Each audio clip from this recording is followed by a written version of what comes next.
اگر تو بیکار پتھر ہے تو کسی صاحب علم کے پاس بیٹھا کرو تو گوہر بن جائے گا۔ نیکی اور بدی کے تصور سے نکل کر اگلے مقام تک آ جاؤ، میں تم کو وہی ملوں گا۔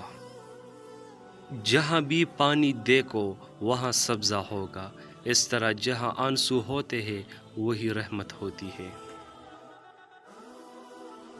جب اللہ تعالیٰ کسی کی رسوائی چاہتا ہے تو اس کو پاک لوگوں پر لعن طعن کرنے کی طرف مائل کر دیتا ہے۔ جاہل لوگ مسجد کی تعظیم تو کرتے ہیں مگر اہل دل کو نقصان پہنچانے سے باز نہیں آتے۔ خواہش کے سام کو ابتدا میں ہی مار ڈالو، اگر دیر کرو گے تو یہ بڑھتے بڑھتے اژدہا بن جائے گا اور تمہارے قابو سے باہر ہو جائے گا۔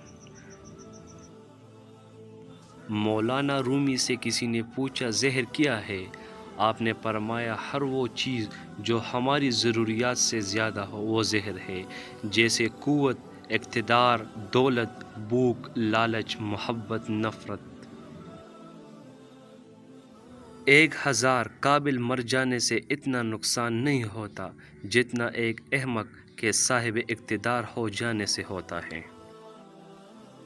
مولانا جلال الدین رومی رحمۃ اللہ علیہ نے فرمایا جب بیمار کی قضا آتی ہے تب طبیب بھی بیوقوف ہو جاتا ہے۔ غم سے خالی ہو جاؤ، اس کے بارے میں سوچو جس نے خیال کی تخلیق کی۔